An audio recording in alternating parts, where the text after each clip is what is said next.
For over 75 years, there's been this strange, persistent pattern that ties together our most powerful and dangerous technology with one of our biggest mysteries. So today, we're diving deep into the UFO nuclear connection. Okay, let's just get right into the heart of it. For decades now, researchers and even military personnel have noticed this startling connection. It's a pattern that seems way too consistent to just be a coincidence. So, what in the world is going on in the skies above our nuclear weapons? To really wrap our heads around this, we've got to go back, way back, to the very beginning, to the exact moment humanity figured out how to split the atom. That's really where this whole story kicks off. Now, believe it or not, this whole thing kind of started even before the first atomic bomb went off.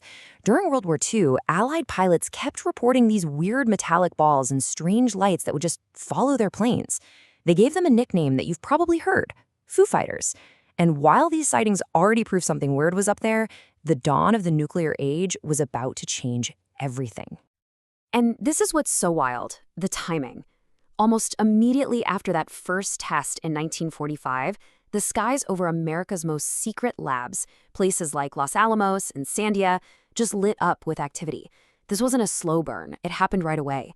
First, it was these green fireballs. And then, as you can see from this actual declassified FBI document, we're talking about sightings of disc-shaped craft directly over the labs.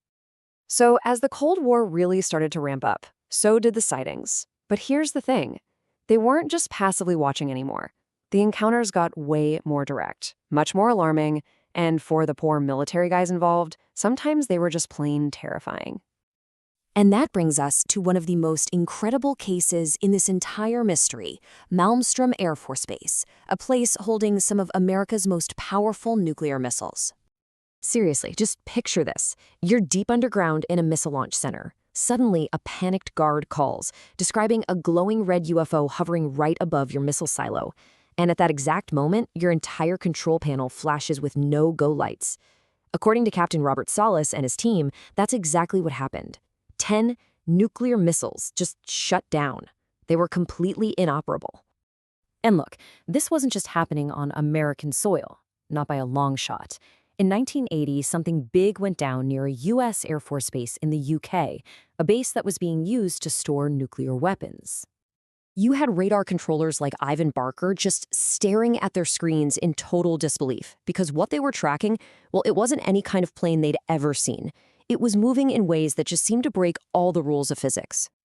Let's try to put that into perspective. Mach 8 is 8 times the speed of sound.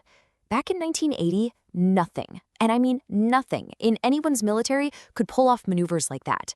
It would accelerate to that insane speed, and then, witnesses said, it would just stop on a dime. Now you might be thinking, okay, that's all fascinating Cold War history. But this story isn't over. Let's fast forward to our time, because these encounters are still happening, and now they're being documented by some of the most advanced tech and highly skilled pilots on Earth. Off the east coast of the United States, Navy pilots from the nuclear-powered USS Theodore Roosevelt Carrier Group started seeing things.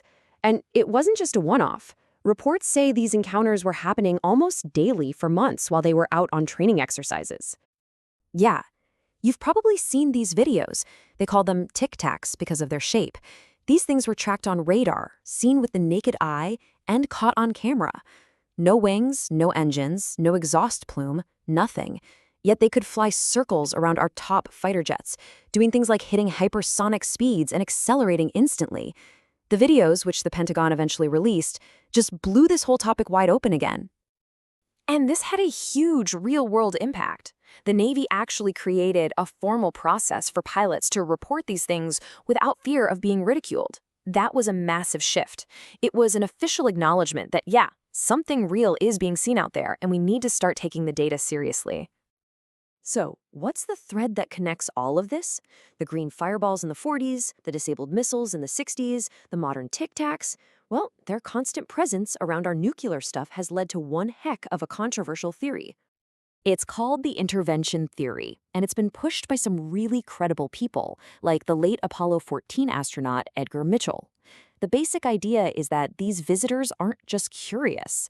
The theory goes that some outside intelligence is seriously worried about our ability to destroy ourselves, and that these encounters, especially the ones that shut down our weapons, are a message, a warning.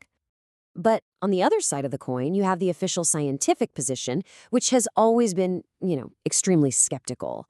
Organizations like NASA are pretty clear. The sightings are interesting, sure, but there is zero physical proof to back up the idea that they're extraterrestrial. And that really gets to the heart of the whole debate. On one side, you've got this story built on decades of testimony from credible military witnesses, all pointing to some kind of intervention. And on the other side, you have science, which says extraordinary claims require extraordinary evidence, evidence that, so far, nobody has produced. So, where does all this leave us? Well, after 75 years of reports, documents, and eyewitnesses, we still don't have a final definitive answer. But what we absolutely do have is a compelling pattern that just refuses to go away. The one thing to really take away here is just how consistent this all is. The connection between these strange phenomena and our nuclear technology is just undeniable. And think about it. As our tech got better, from simple observation to high-def cameras, what we were seeing got clearer too. Whether the cause is aliens, secret human tech, or something we can't even imagine, the pattern itself is the real mystery here. Ultimately, this whole 75-year saga just forces us to ask some really big questions. The fact that all this seems to focus on our most destructive weapons, it really makes you wonder. If we are being watched, how are we seen?